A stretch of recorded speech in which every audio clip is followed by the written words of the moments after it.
Hi folks, before we start today's expedition into Innsmouth, I just wanted to mention that we've had some technical sound difficulties on this trip. Now, that may be due to the weird yellow fog that's currently enfolding Innsmouth, or there's even been some reports of night gaunts on the wires. In either case, the sound quality this time round is a little bit poor in places, so we apologise for that and hope it doesn't spoil your listening pleasure. Okay, let's get on into Innsmouth.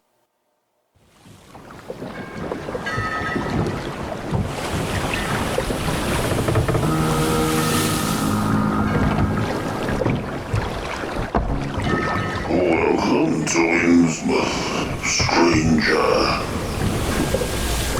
Hello, and welcome to episode 41 of the Innsmouth Book Club.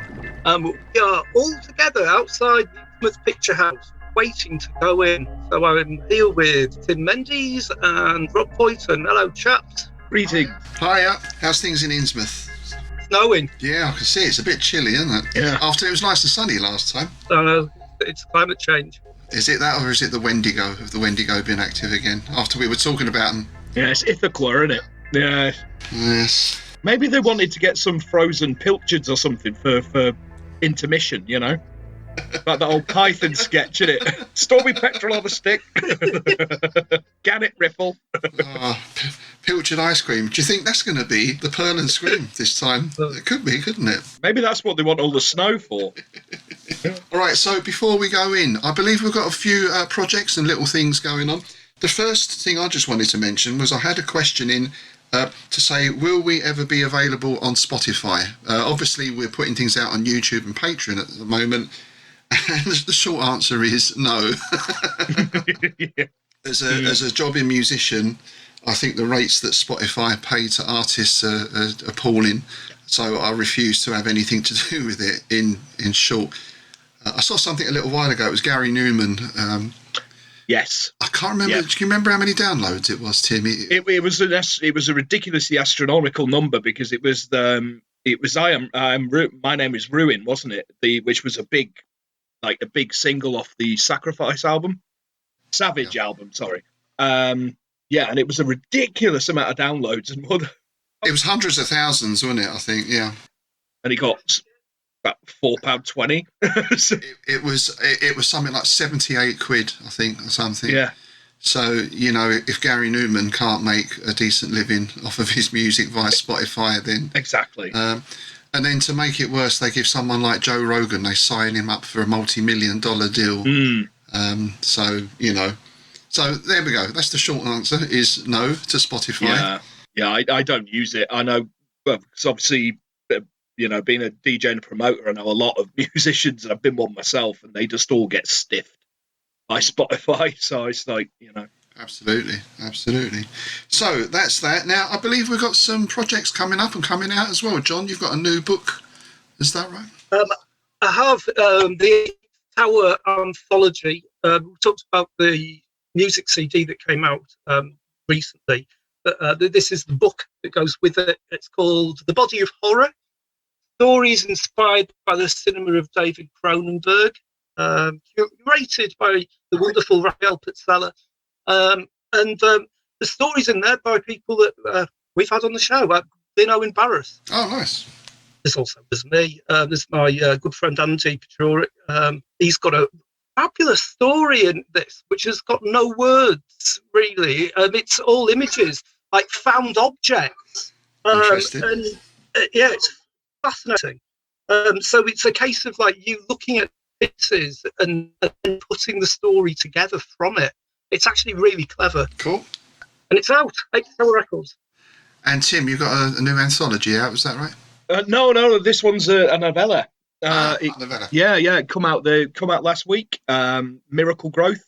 I say it's a novella. It's like a hair's breadth away from a full length novel. It was a novella when I submitted it, but in developmental edits I added 20,000 words. Oh, 20,000. Yeah.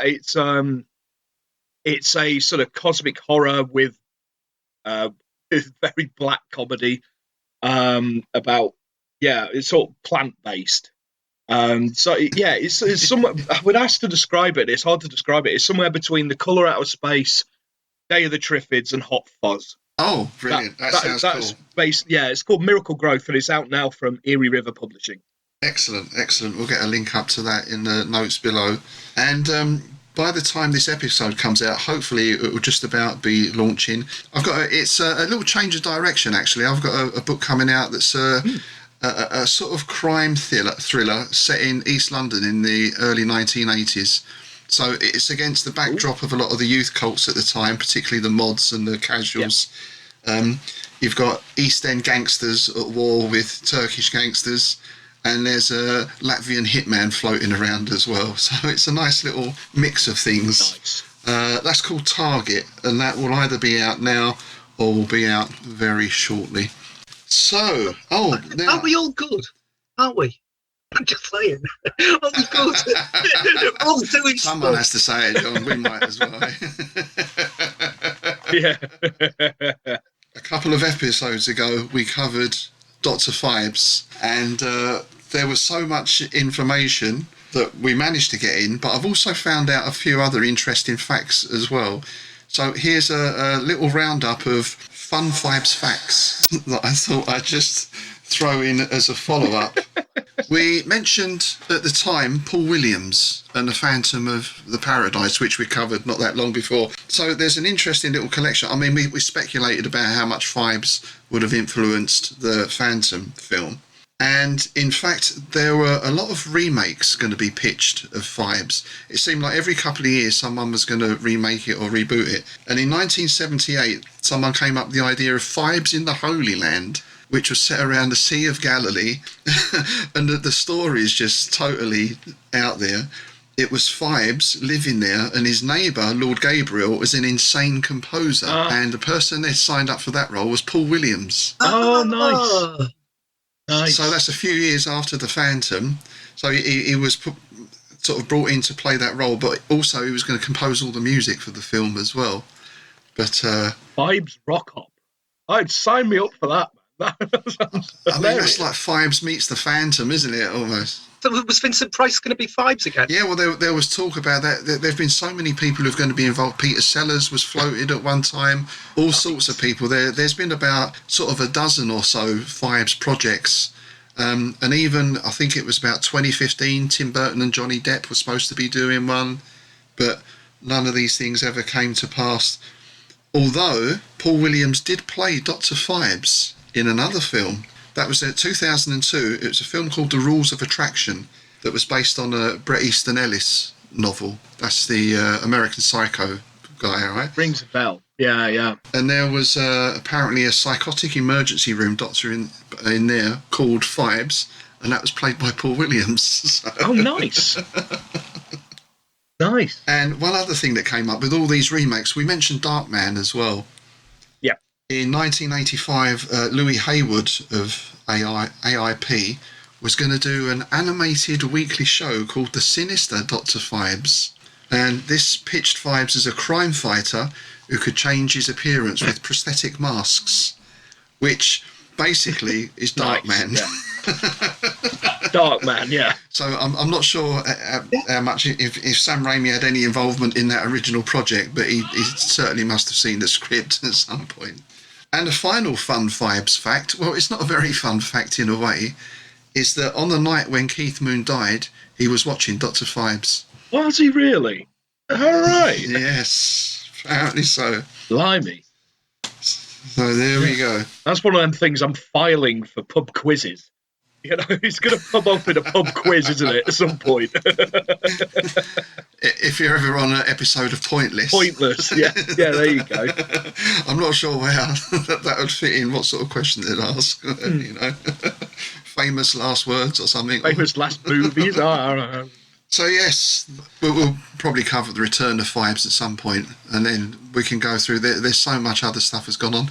We've not even got into the stage musical version or the various other band projects as well. Okay, so that was Phibes Facts. Shall we go inside, chaps, and see what wonders await, what flavours of ice cream we've got today in the Picture House, and no doubt the latest Pearl and Scream.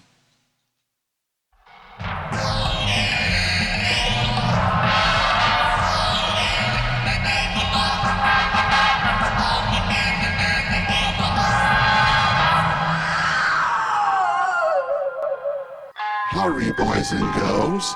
Here comes the Innsmouth Ice Cream Man with a fine selection of Den & Terry's ice creams. You could try a scoop of frozen pilchard. Or how about a 69 seaweed flake surprise? Perhaps you'd like some yogurt with elderberries. Or you might prefer a tub of cosmic indifference, the true flavour of madness. Innsmouth ice creams, they're really good. Innsmouth Ice Cream Parlour, 57 Marsh Lane, only 100 yards from this theatre.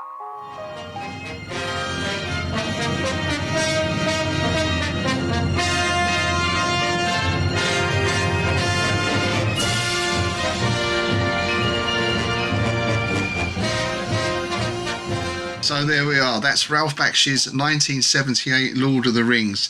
I think, well, obviously we'll get into the plot of the film and everything else and the animation style, or animation styles, because there's a few different styles in there. Just wanted to talk a little bit about Ralph Bakshi himself. He was born in 1938 in Israel, though his family moved to America the next year. And he had quite a rough upbringing, apparently. And in 1947, his family moved to Washington, D.C., and they moved to a black neighbourhood. And I thought this was a very interesting story, given that it's fairly recent history. Yeah. So it was quite a journey for him to go to a white school, because there was segregation at the time. So they got special permission for him to go to the black school. So he was a white Jewish kid at an all-black school. And everything was fine, until someone complained, and the police came in and physically removed him from the school. The hell? Because there were complaints and there were concerns that white people would riot if they heard that a white Jewish kid was at a black school. I mean, you're talking, you know, the sort of one generation back. It's absolutely amazing. Madness, isn't it? Absolute madness. You know, he became involved in art and animation.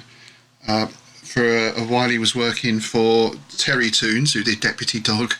And eventually he founded his own company, Bakshi Productions. And his first major film was Fritz the Cat with Robert Crumb. Yeah. Which was obviously straight away, this is a much more adult cartoon, if we can, well, I suppose it is a cartoon, than the stuff he'd been working on before. Anyone who's seen Robert Crumb comics will know what we're talking about. I've seen Mr. Natural cartoons, which honestly have not aged well at all. Yeah, and I mean, I always get that sort of Fabulous Furry Freak Brothers or Cheech and Chong kind of vibe from it as well, you know, that sort of thing. Over there, I think I've got some Gilbert. Isn't it? The guy who did Fabulous Furry Freak Brothers, Gilbert something. Shelton. Yeah. Oh, Cheech and Chong, yeah. But this earlier experience then explains he brought out another film called Harlem Nights, though it went under another name as well, which we're not going to mention. Yeah. And it's that similar sort of thing. He drew very much on racial stereotypes in order to make an anti-racist film. But I think it's very easy to view it the other way around, a little bit like people over here did with Alf Garnett. Yeah. You know, there's people who hold Alf Garnett up as some sort of hero, when actually, no, Johnny Spate wrote that to show what a twat you are, you know. Yes, yeah. I think that film was the same thing. So I think its heart is in the right place, but maybe looking at it through today's lens, it's a bit too close to the knuckle in a lot of respects, I think. It's really surprising, actually, that I mean, Crumb did have racial stereotypes in Fritz the Cat. Certainly, I mean, black people were represented as crows, but that's kind of like a Disney thing as well. I mean, even not so long back, they had rapping gorillas or rapping monkeys in the Tarzan. Wow. Yeah, they did. Which I thought was absolutely shocking. But, you know, it is an old trope. But, I mean, I've got copies of Robert Crumb's magazine, Weirdo. And even there's been kind of like cartoon strips, which is just basically that stereotypical image of a black person in the Deep South. It was like, there was one that was like a version of Little Red Riding Hood. And honestly, that was probably the 80s, I think. It was doing Weirdo. But you do wonder. And I think I'd say in Bakshi's case, it was coming from the right place. I think obviously he'd suffered that experience and he'd seen firsthand what went on with people at the time. But just the execution lacked some sort of finesse, or I don't know if subtle is the right word. It's you've got to be very careful when you parody things, I think, that you can parody them too well, and it almost looks as though you're setting them up to be admired. Yeah. But still, that aside, 1976 he returned to fantasy, because he was a big fantasy fan. Yeah, definitely. And he made Wizards, which I don't know if it's the first time that rotoscoping was used. I presume it must have been used before that. Perhaps something we'll talk about as we get into the film. Yeah. But it was interesting because he used footage from old films for the battle scenes. He just pinched footage from old movies and rotoscoped them, and seemed to get away with it. We all do that, Rob. Every good artist is a thief. Yes, absolutely. And then he heard John Boorman was going to do Lord of the Rings. I think he was set up to do Lord of the Rings as one film, and he sort of managed to get the rights to it himself, cut a long story short, and that's how the Lord of the Rings came about. And originally they were looking at doing 2 movies, but again, as we get into it, we can see that it was sort of compressed into one because of the studio, really. And they ran out of money as well. Yes, there was a plan for a sequel, wasn't there? But it got shelved after the performance, basically, and company ran out of cash. And although the film made over $30 million, I think it cost $4 million to make and took $30 million, which doesn't sound bad. Yeah, it doesn't sound too bad, does it? But I mean, from all accounts and what I found, like doing a bit of digging this morning, the company was just hemorrhaging money. Yeah, I remember when it came out, it was really quite a big hit, the same way Watership Down was. Yes. I remember Keynes being on the block to see it. I didn't ever go to the cinema to see it. I would desperately wanted to because the poster was amazing. Well, I think for me, I listened to a podcast recently on this, which kind of brought it back to mind, and it was, I would say horrible, it was some young people talking about it. You damn youngsters. And to me, I saw this, I was on holiday with my mum and dad on the Isle of Wight, and I was 14 when I saw this, and it was just at the time I was getting into Dungeons and Dragons and all that kind of thing. And there was, in Ryde on the Isle of Wight, there was a gaming shop. So it was almost like went in, bought some figures and some D&D stuff, which in those days was incredibly rare. You know, it's not like it's there. And then we went to see Lord of the Rings. I mean, I was in heaven, you know. It was just, so I have that kind of association with it, but obviously it's, in some respects, it's not a great movie. I think it has some amazing moments in it. Yes, very much so. Yeah. I love the backgrounds. I think backgrounds are incredible. There was one shot that reminded me of Simon Bisley, the guy that went on to do Slain. Was just before the Balrog turns up and they're walking across the bridge, and there's some kind of like a skull in the background that has multiple eyes or something in it. It had a real look of Simon Bisley about it. And I don't know Simon Bisley, don't know anything about him really. I wondered if he'd been influenced in any way, shape or form by that. Because it's the kind of thing people do pick up on and get inspiration from, is odd things like that. I think for fantasy fans, this would have been such a pivotal film at the time that you couldn't have failed to be influenced by it in some way. And obviously we'll talk a little bit about Peter Jackson perhaps at some point as well, and the influence there. Yeah, something I found interesting, considering like today we've got like the the series being made, and you've got the sort of toxic fandom. And I was really interested to see that it was happening even back then. Yeah. Because I've got it written down here. Where is it? The fan reaction was described in one word: scathing. Oh dear. It's just like, right. Which you can understand to an extent as we get into the plot and everything else. As we work through that, we'll see that. But let's maybe first talk about the animation. The live action footage was all shot in Spain, and there was a little story I loved about this. It got to lunchtime, and it was like, that's it, it's lunchtime, we're finishing. Bakshi kept on filming. He actually filmed the guys dressed as orcs going to lunch and having their lunch, and then he used some of that footage in the film. There was another story I got about that, is when the when Spain, when the Spanish companies got a look at it, at the footage he'd done, and there was like telephone wires and cars in the background and things like that. And you go, you can't use that. It makes Spain look crap. There are some odd choices in there. I mean, there's very much a case of people not clearly going into battle, but just standing there going, ah.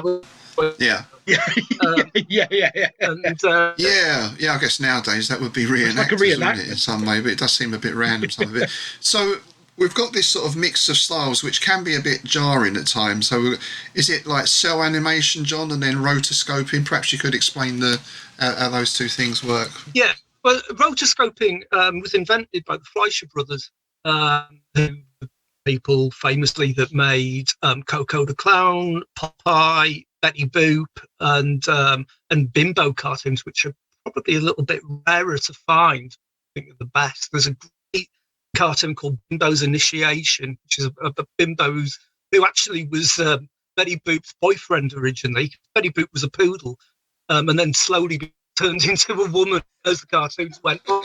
I'd watch that movie, a poodle turning into a woman. yeah. If you can find it, watch it, because it's amazing. It's that basically Bim gets kidnapped by some occult order, and they keep trying to initiate him, and he keeps refusing, and he's being tortured. Oh, and then at the very end, you find out that the secret order is the Betty Boop Club. And they all take off their masks, and there's loads of Betty Boops all doing this wonderful movement, because Fleischer were famous for this animation called rubber tubing, where the arms don't really have elbows in them. They are like hose pipes. I mean, they do animation in a very different way. All the characters, for some reason, all the time moving up and down like this, almost as if they're laughing. Yeah, so they got perpetual motion, haven't they? They're all they've all got that weird sort of jiving motion with the shoulders. Yeah, you watch Pluto in Popeye when he's actually. I mean, other companies would. I mean, Disney wouldn't, but other companies certainly have just one still drawing, and then move when it would need to. Theirs don't. People are kind of like in the background. They're brilliant.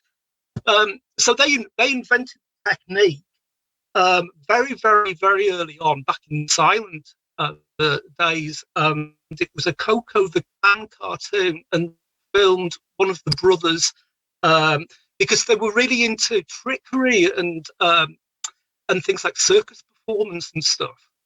Two of the brothers used to do a routine on bicycles where they do handstands on bicycles and things like this. So I suppose the times have changed when people used to do that kind of thing in the street, but apparently this was a thing. So yeah, they basically filmed one of the brothers, and then you project that, and then you hang your paper onto the projection screen, and then you trace the movements off. And so what you end up with as a result is a drawing that looks incredibly well animated, but almost too perfect. Yeah. And that's one of the dangers of it. So, you know, the uncanny valley. Yeah, and times where definitely the uncanny valley. Yeah. One of the areas that they also went on to was mixing live action and animation. I'm not sure if they were the first to do this. Probably not, because Winsor Mackay, who was the guy that did the Gertie the Dinosaur cartoon famously, took that on stage, and he would perform it himself in front of a projection of a dinosaur. And there's actually a film version of it which mixes live action. I'm quite happy to that. I don't know. I presume he did it with photographic stills on the cell. They were doing stuff where they would have Cab Calloway in performing in the cartoon, St. James Infirmary, which is all rotoscoped as well. He becomes a ghost at one point, cartoon ghost. That's all rotoscoped, and that is Cab Calloway's movement. They did Louis Armstrong in another one. It might be in the same cartoon. I can't remember. Yeah. But yeah, so them that invented it, and it's been a practice for years. I mean, famously, Snow White. A lot of the human movement in Snow White is rotoscoped, and the dwarves aren't. They're hand drawn. And so, watch that, you can see that there's a difference. The hand drawn always looks better. It just does. There's like an expression coming from the artist that you don't get from rotoscoping. They did with Sleeping Beauty as well, with the prince fighting the dragon. Aha's Take on Me video. Oh, that is absolutely. And there's actually, from adverts and things, there was a Toshiba advert that they used to do where there was like a technical drawing, and that was all out. Dire Straits' Money for Nothing video used it as well. In the live performance scenes. Right. Yes. Oh, well, of course. That was the extra, wasn't it? Yeah. So why do we think Bakshi would have chosen this? Was it a budget thing? Was it that you can just can you cut and paste with this stuff type of thing? Is that how it works? But he's mixed it. So he saved himself a hell of a lot of time. I mean, that's one of the big things about rotoscoping, is it saves time. And we all do it. Don't get me wrong. It's not cheating. It's part of the animation process. But I mean, when I've done it, it's been strictly with what's called like pose-to-pose animation. So I will film somebody, but then I'll take stills from it, and then what I'll do is I'll do the input drawings. So it still it'll have that really good posture and pose and anatomy, and but at the same time it will have that with animation kind of feel. Right. And people are now doing it with CG. I mean, that's what motion capture is. It's a similar sort of process in a way, isn't it? Yeah. Exactly. But they still bring animators in to make sure that the movement's right. Rockstar Games did it with the Grand Theft Auto game. So we start with the intro, which gives us the backstory or a version of the backstory. And this is interesting because we've got quite a different style here as well. And I quite like this sort of silhouette with the red, almost like a sort of canvas effect. It sort of put me in mind of a shadow play or kabuki theatre type thing. And I got the feeling from this that it wasn't supposed to be a realistic depiction. This was almost like someone recounting the legend in this format, almost like a performance. I thought that worked quite well. Actually, just cut out animation, really, but done silhouettes. And there's a long history of that. I mean, you can go as far 60s and look at the beginning sequences of spaghetti westerns and see that actually has been used. Fistful of Dollars, etc. Yeah, I got a Fistful of Dollars vibes from it, actually. And again, like with the music as well, because it was that very of its time music. But I read an interesting fact about who Bakshi originally wanted to do the music. Led Zeppelin. Ah, yes. Yeah, I heard something about that. Could you imagine if that opened to immigrant songs? I think that's the period, though. I was once told by a guy who was it was a tutor of mine at our college, and he was a roadie for Led Zeppelin. And he told me basically, what they used to do was stoned and read Lord of the Rings. Speaking of that, there is a story that Mick Jagger turned up on set angling for a part as well, because this would have wanted to be Frodo, didn't he? He wanted to be Frodo.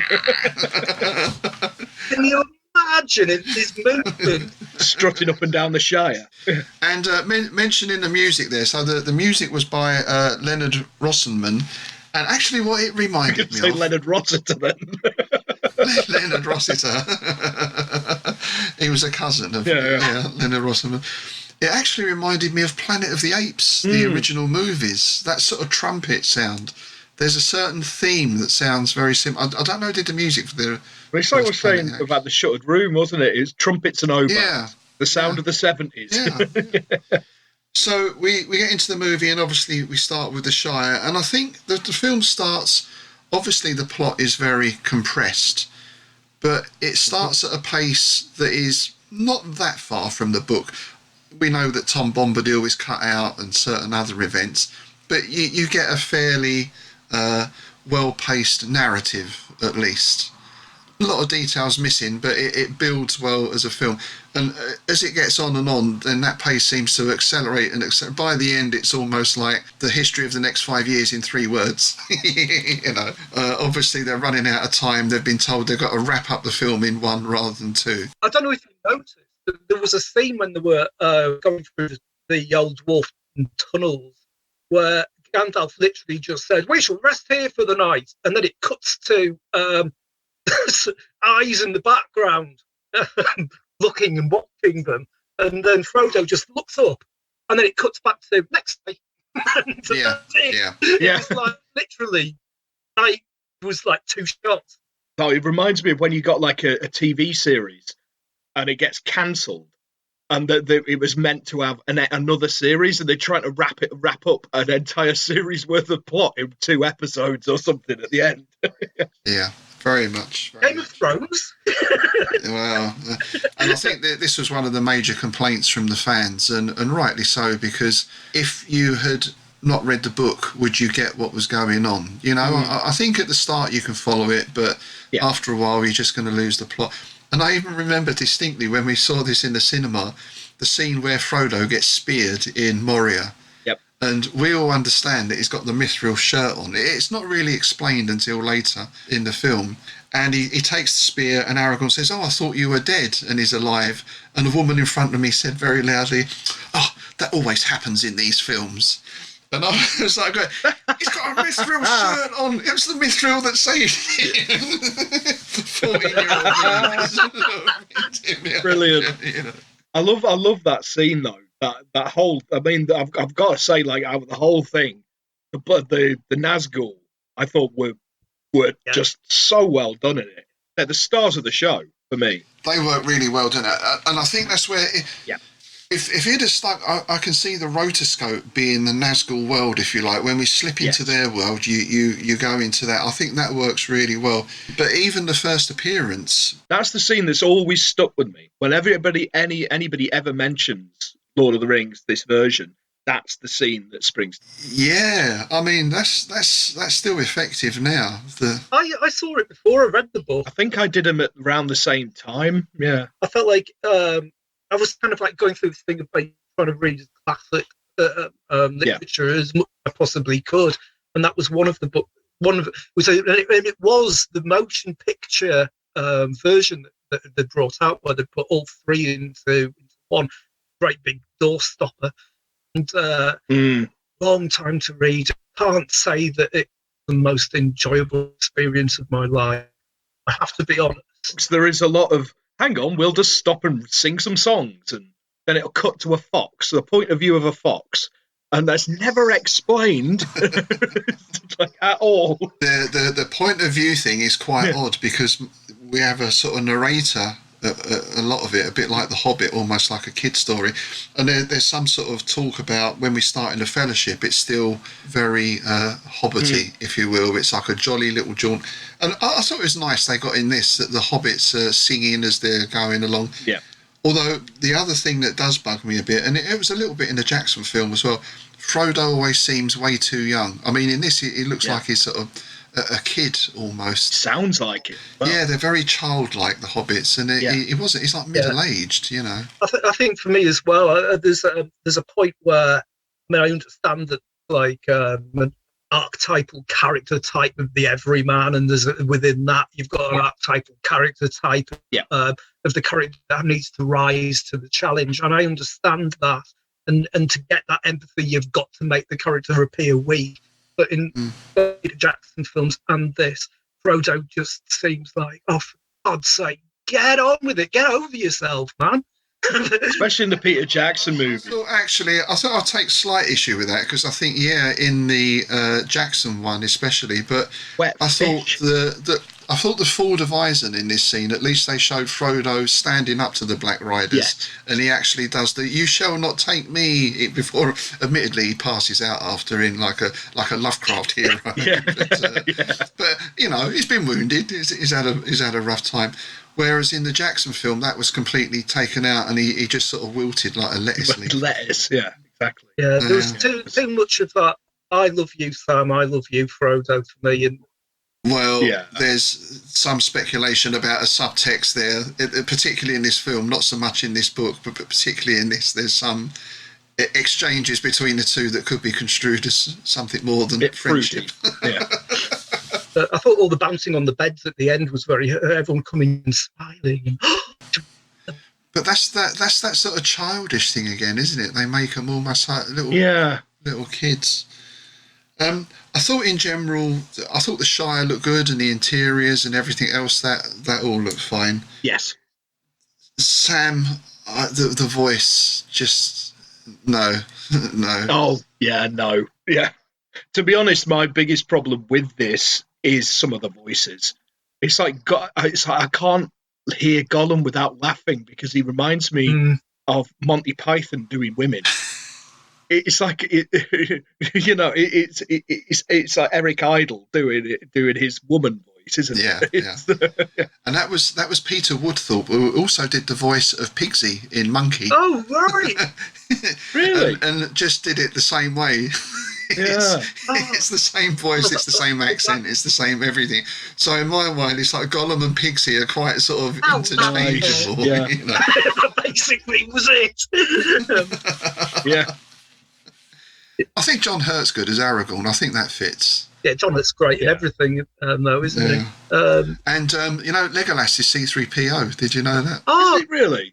I did not know that. Yeah. No, I didn't realise. And I've got to say, he was an improvement over the Peter Jackson movie. Sorry. They're taking the hobbits to Isengard. You're better off with a plank of wood than Orlando Bloom. He was a bit wooden, wasn't he? Yeah, definitely. Well, and do you know who voiced Galadriel? This is a good one. It's Annette Crosby, Mrs. Meldrew. You're kidding Mrs. me. Victor Meldrew. Mrs. Meldrew? Yeah. You're kidding me. Because we both said, Lara said when we were listening, I think that's Annette Crosby. And she was right. So Really? Yeah. So a lot of British talent is, well, they came to England to get all the voice talent, basically.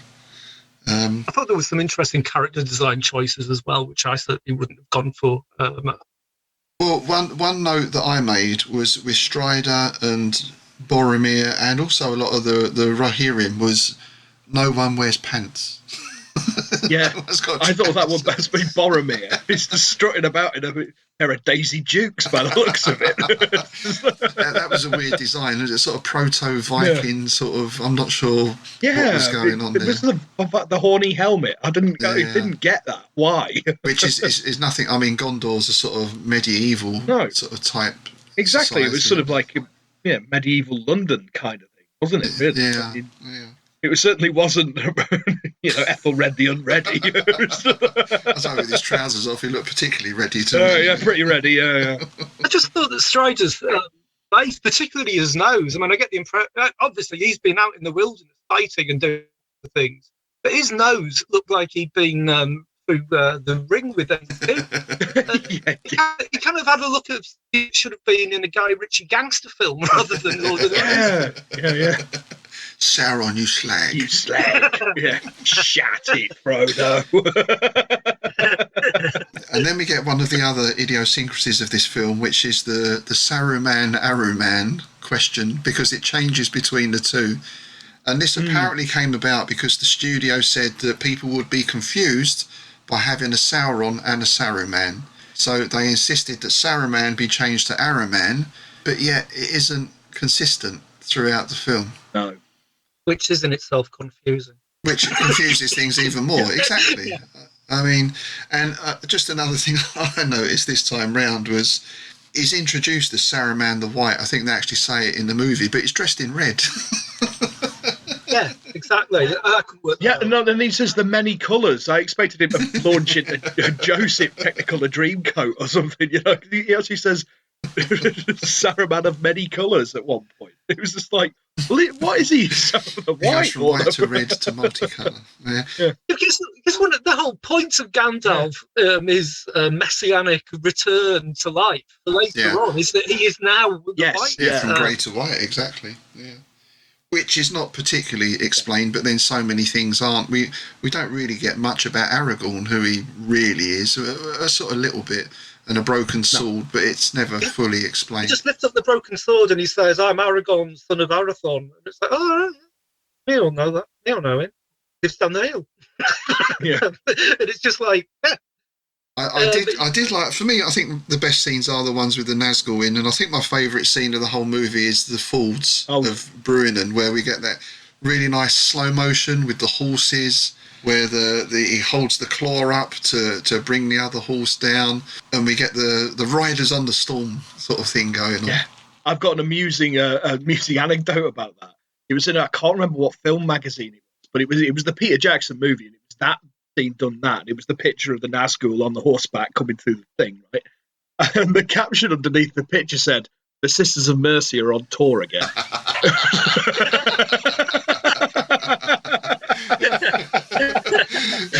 They're probably older. They're probably older than the Nazgul, aren't they?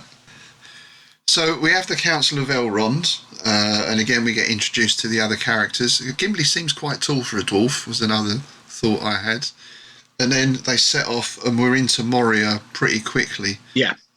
Two main things with the Moria scene when we get the tentacles coming out from the lake, the dweller in the lake. Well, there's one that some say is Tolkien's one and only Lovecraftian reference in that scene about terrible things that dwell deep in the depths, I think, or something along those lines. Was he that keen on Lovecraft? I don't know. Well, he read one of, I think it was The Doom That Came to Sarnath, was the only Lovecraft story he ever read, which, to be fair, is a Lovecraft sort of proto-fantasy story. Yeah, it's his dream cycle stuff. Yeah. And I don't think he was too complimentary about it, but... It was basically one of his Dunsany pastiches, wasn't it? Yeah. It's one of those things happening over a big period of time sort of stories, isn't it, really? But then we have Bill the pony gets grabbed by the thing, which is different from the book. Poor old Bill.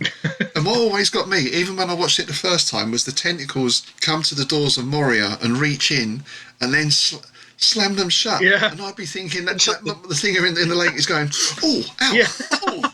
Because he just shut his tentacles in the door. Oh, that really hurt. No, but I couldn't work out why it would shut the door. It's like, I'm going to get you by letting you get away. It's like, what's that all about? Yeah. I mean, to be fair, it's always unclear whether that dweller is acting on its own volition or if it's under some sort of control from Sauron or Saruman or whatever. I think it might have been trapping them in. But yeah, I think in the Peter Jackson one, doesn't it bring all the rocks down or something and seals them in, I guess? Yeah, I think it's mainly to stop their escape, I guess. Yeah. They've got to go on. And I did like in Moria the fight scene we get in at the Tomb of Balin. I think that slow motion works. I don't know, it seems to work well with the rotoscope, and the music was good and everything. And we start to get a little bit of gore as well, which I always... Yeah, it was always good. Yeah. Well, if there's swords and stuff going on like that, there's got to be some gore, or it just looks silly.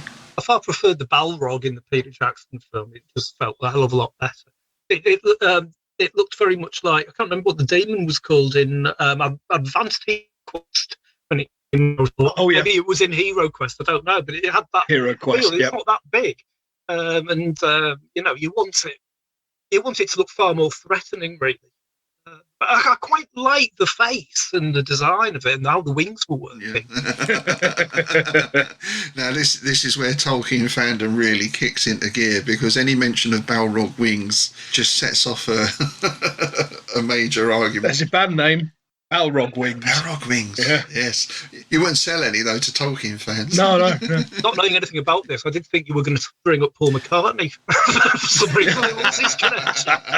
Is he involved? Well, the Fellowship were a band on the run, so... He's got images of Alan Parker with his codpiece on his bed singing jazz. But the interesting thing was, if you look at Tolkien's original description of the Balrogs, where I think you go back to the Silmarillion, there's no real mention of wings. The whole wings thing was just, I think it had shadows spread like wings. And they're not actually that big. I think they're not, someone's probably going to correct me, they're not much bigger than man size. They're not these huge demonic things that they've become.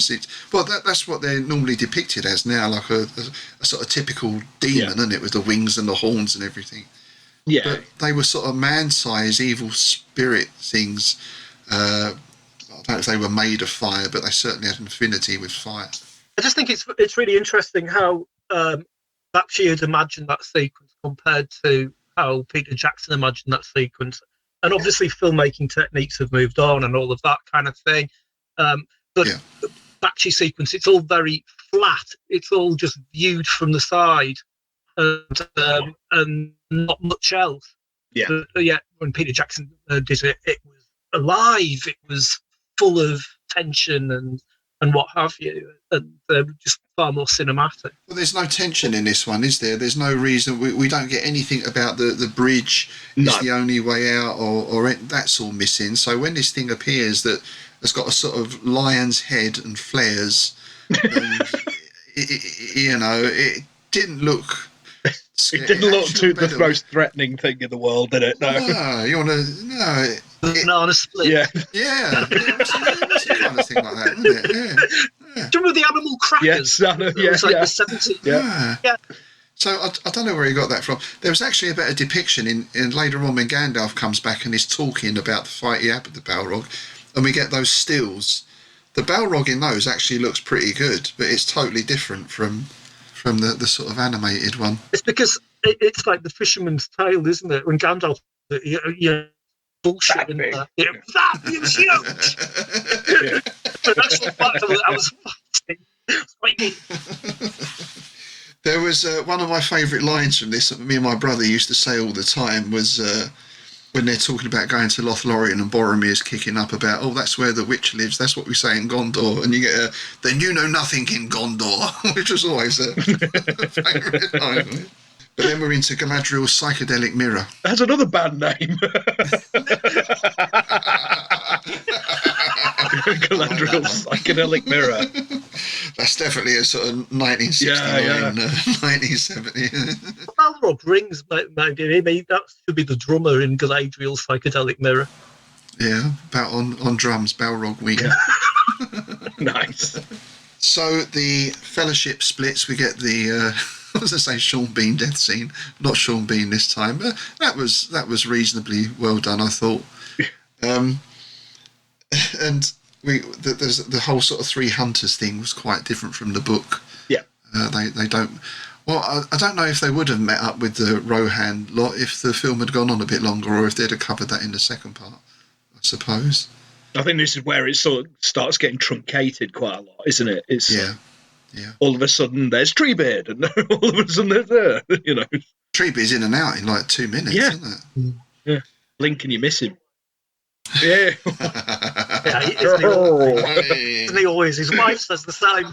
And I thought what was interesting was this sort of chase scene with the Orcs and then the battle with the Rohirrim takes ages. They seem to spend a lot of time on that.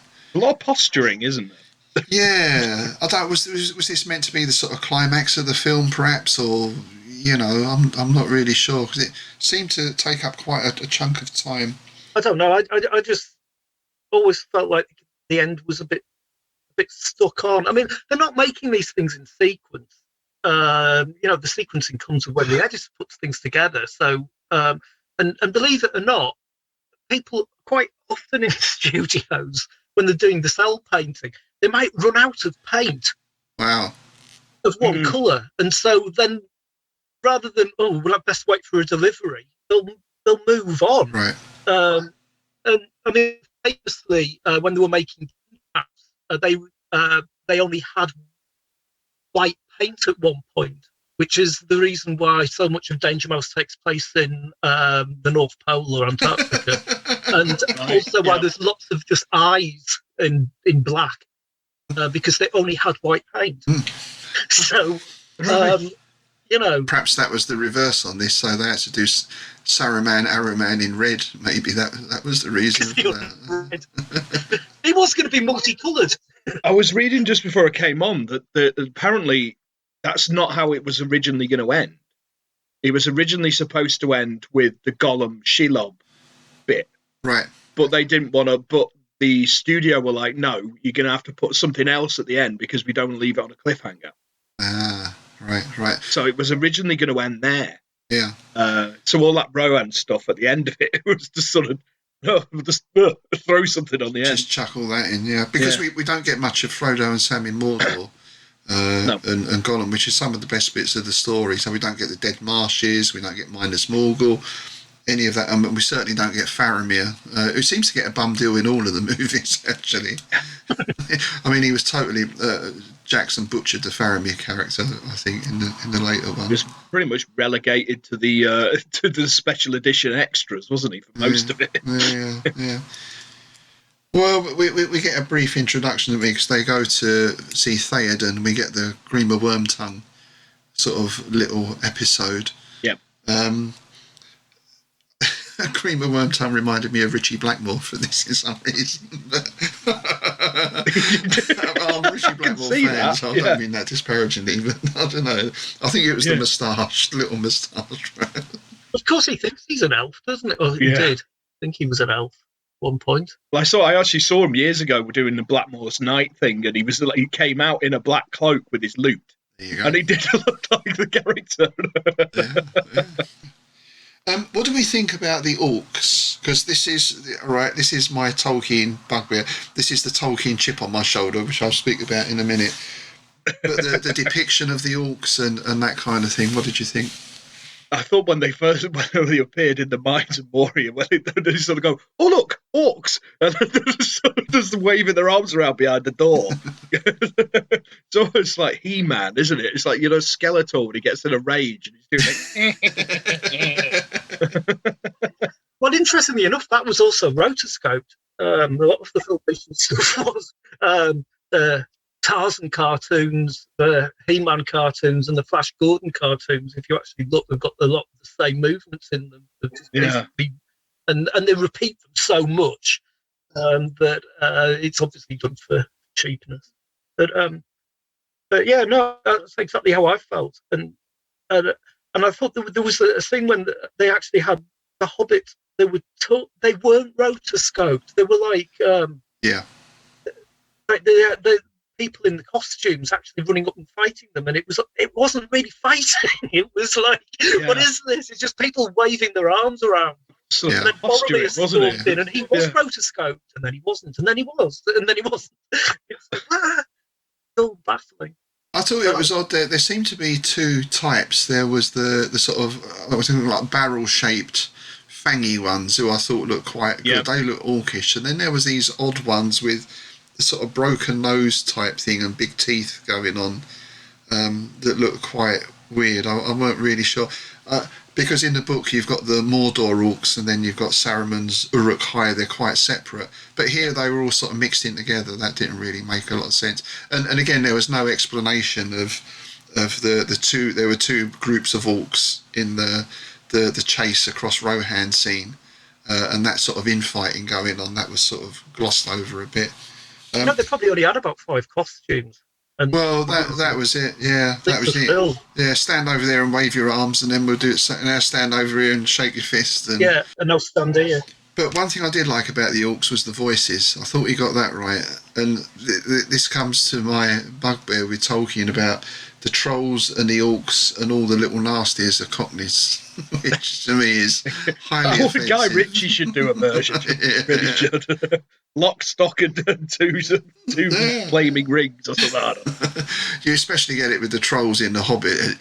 Bert gives that, and it's Well, I wrote an article about that. I think it was in Innsmouth News a while back about class in Tolkien, because there is this issue with Tolkien of people of the correct bloodlines and the proper sort of chap in charge, and sort of know your place a little bit. But that's maybe another medieval men in tweed. Yes.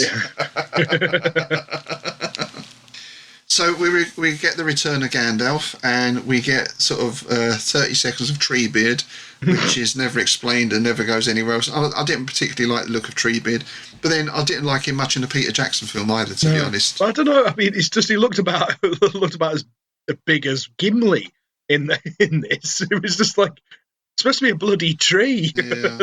Probably ran out of brown paint. Well, probably, yeah. And then we get the big finale, the Battle of Helm's Deep, which has some nice moments. I thought the music here was good when the Orcs are marching in, and it actually reminded me of Basil Polidoris, the Conan the Barbarian theme. Nice. Which is one of the best soundtracks ever. There was a touch of that in it. And we get a nice sort of castle. I don't know if that was shot in Spain, that castle part, but it looked like a real castle they were using, or the ruins of one anyway. Mm. And we get the Rohan miniskirts versus the big bad orcs. But we also get Aruman's psychedelic light show as well, which was quite groovy, wasn't it? That's another bad name. That's good, isn't it? Saruman's psychedelic light show. The whole thing's very psychedelic. It though, is. isn't You it? can tell it's the 70s. When he put the ring on, and even that was kind of like almost into fairyland. Yeah. I loved it. Well, I think there was more than a hint of cocaine going around at the time, from what I gather. I mean, LSD by the looks of it. So we get the final climactic scene where we get the nice line from Theoden about I'm not going to die like the old badger in the trap and all that, and let's all ride out. And then it was quite strange because we get this sort of death charge of the Rohirrim, but it looks like there's about 20 of them. And the orcs all run away at first and then regather. So this gallant charge out that looks like it's going to be victorious suddenly turns into shit. We're surrounded by hundreds of orcs. Brave Sir Robin. And Theoden shouts, Gandalf! That was another line we took from the film, because that was a required thing to shout. If you ever saw an old geezer with long hair and a beard, you know, Gandalf! You know, it was, that's what we did in the 70s. Kids today. It was either that or the power cuts, wasn't it? That you didn't have much entertainment. Well, it was article being a nitpick. Exactly. Shouting out of bus windows and stuff. Yeah. Got to amuse yourself somehow, haven't you? And then Gandalf turns up with about 20 more riders, and the end. The forces of evil are defeated. We do get a bit of extra slow motion gore at the end, which was nice. But as a story, I think there was something about on the DVD version, the voiceover at the end was changed. I think in the original it says something like, here ends the first part of Lord of the Rings or something like that. And then that was changed to, and so the evil was defeated and Middle-earth was saved. More like a, that's it. That's all, folks. We're sort of done, you know. Yeah. Well, I remember the copy of the book that I had around the time I saw it did say in the back there was an advertisement for like part 2. It was just like, you know, coming soon. Right. Lord of the Rings part 2. And it, obviously never happened. There is, of course, a Hobbit cartoon film, isn't there? There is, isn't there? But I don't think I've ever seen it. Well, Rankin Bass did The Hobbit and A Lord of the Rings, or The Return of the King, or whatever. But it's very much a kids' film. It was a TV movie, wasn't it? Yeah, I think so. It's probably available out there. I'm sure you can get it on social media or clips of it. But it's very much like a Saturday morning cartoon version sort of thing. I mean, which with The Hobbit, you can say fair enough because it was written as a kid's book. Yeah. But I think to give Bakshi credit, he did try and make an adult film, even though it had these sort of kiddie-ish elements in it. And I'm sure he was under pressure from the studio. I know with things like Fritz the Cat, it got turned down because it was too adult, and they viewed cartoons as being a kid's thing. So it probably has some of that pressure in this as well. And United Artists said they weren't going to make a sequel, so that's what we're left with. I did know one animator who was really angry with the whole Peter Jackson thing because they apparently had snubbed Bakshi. He'd offered some help, and they'd snubbed him. She seemed to be very angry about it. She was such a huge Bakshi fan. But I don't know the truth about it. Just seems... No, because I've read conflicting reports.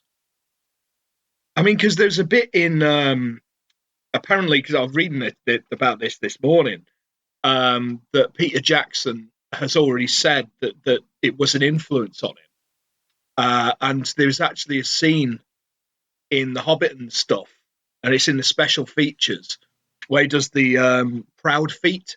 Oh yeah. Yeah, which is a scene from that, you know, proud feet, he wiggles his feet, and he does that in that. And that was done as a straight homage to Bakshi. So I don't know how true that any of that is. I don't know. You know, I mean, the thing is that you meet people at festivals, things like that, and people always have gossipy bits and pieces. So, you know, I mean, I didn't say it to her at the time, but I thought, well, to be perfectly honest with you, it's Peter Jackson's vision. does he really want another director coming in to kind of like say, oh, you should be doing it like that? Yeah, you know, I mean, there seems to be some bad blood. I mean, Bakshi certainly said some bad things. He said something like the Jackson film had no heart, and basically it was a multi-million attempt to sell merchandise and toys, which was quite sort of cutting. But didn't he then admit that he never watched them? He only watched the trailers or something. Well, he later came out and apologised for his remarks, and they seem to have made up. But I mean, Jackson's always seems very. He wears his influences on his sleeve. I mean, you see him talking about King Kong and that kind of stuff. So I can't imagine. But again, who knows? When you've got studio people involved and all the industry arseholes, then you know.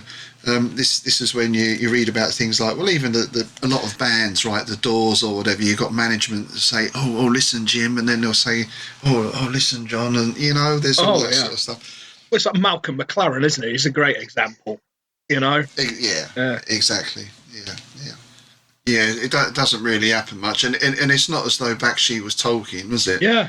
You know, if it had been Ralph Tolkien, then apparently, though I think Priscilla Tolkien enjoyed this film. I think she was a daughter, perhaps, or maybe granddaughter, and she got the seal of approval. I can't imagine that Christopher Tolkien would have improved a bit at all.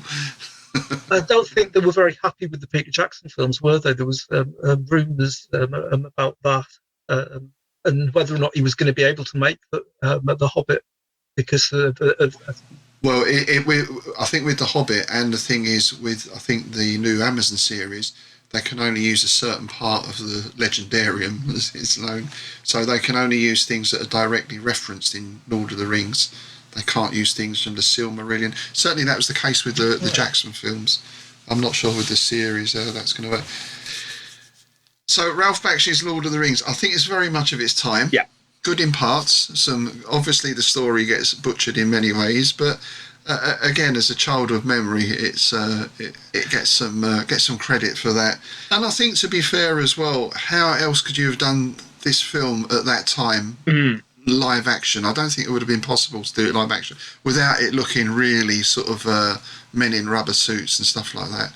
I don't think it could have been. So it is about the same time as Star Wars, isn't it?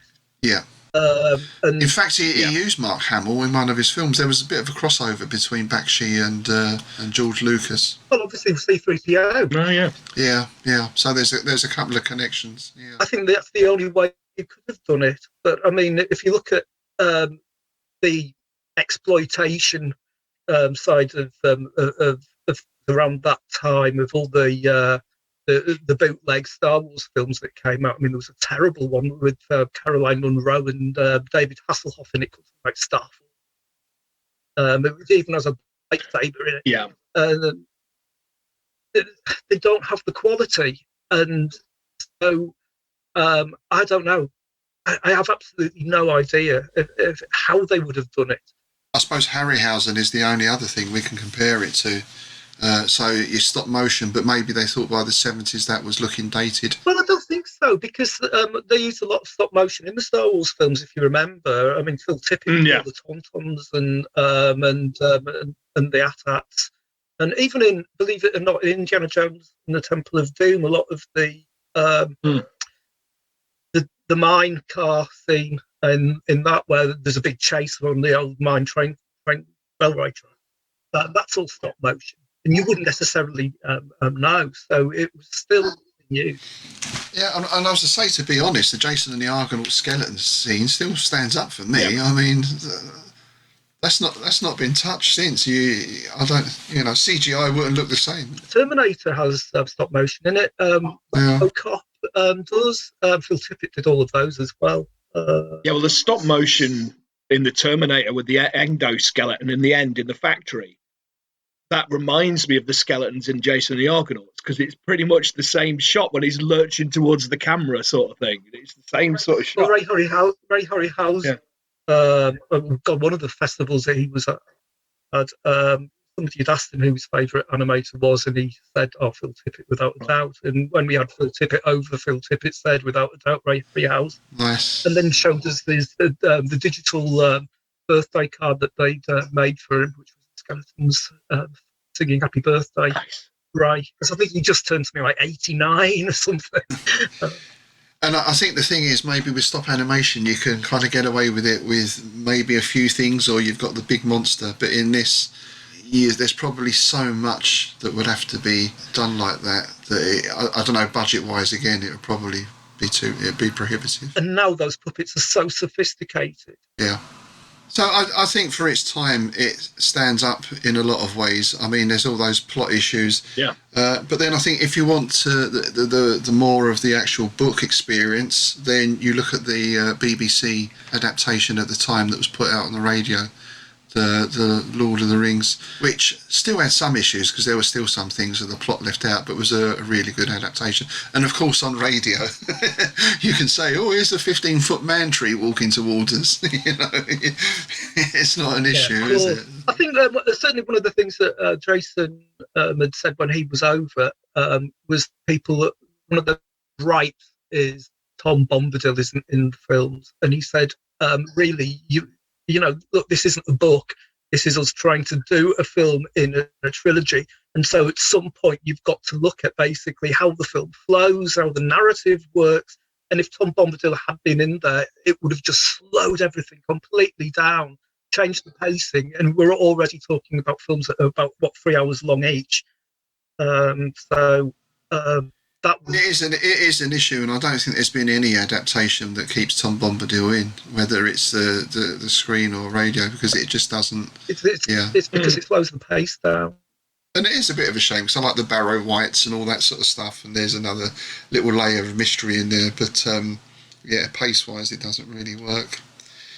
So, before we leave the warm confines of Innsmouth Picture House, is there any other business we have to attend to? Indeed. Do you want me to whip it out? Dagon's sack. Oh, if you insist. Here we go. We're in the dark. We're in the theatre. Yeah. Here we go. Have a good rummage. Rummaging. Right, now, this is Julia from Eastbourne. Thank you for sending this in, Julia. And it's a sort of question, but it could be a riddle as well. Julia's question is this. Why did the shoggoth cross the road? Nice. Now, is that a normal road or a non-Euclidean road? Oh, questions within questions. Oh. I'm going to start, and I'm going to say normally the answer is to get to the other side, but a shoggoth is already from the other side. So do we get into some sort of weird interdimensional loop there? Because, I mean, the other thing as well is, are we talking at the Mountains of Madness shoggoth, or are we talking Fat Face? The shoggoth lord. Why did he cross the road? I don't know why he crossed the road, but I'm getting out of that fucking road.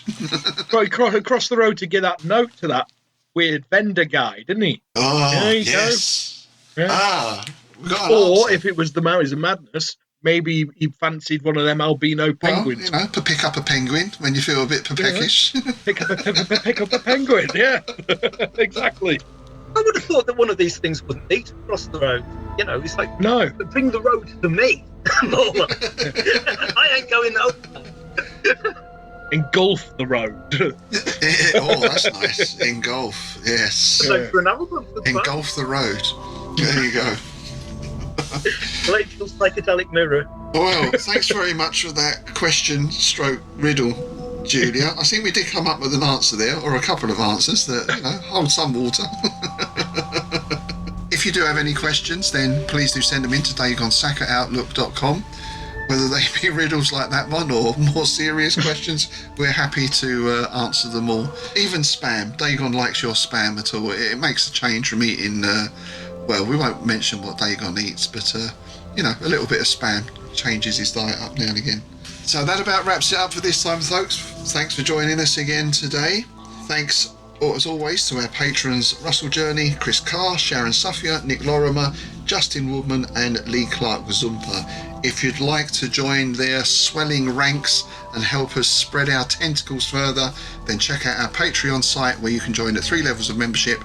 You get access to bonus content, you get a copy of Innsmouth News, and if you come in at the highest level, you also get a very nice exclusive Innsmouth Book Club t-shirt that looks very fetching, I have to say. We do them in all sizes except for shoggoth. You can catch our next tour in a fortnight's time. That'll be episode 42, when we'll be visiting the Innsmouth Bookshop to have a look at a Henry Cutler story, The Graveyard Rats. Until then, it's goodbye from me, Rob Poyton. Goodbye from me, Tim Mendes. And it's goodbye from me, John Chadwick.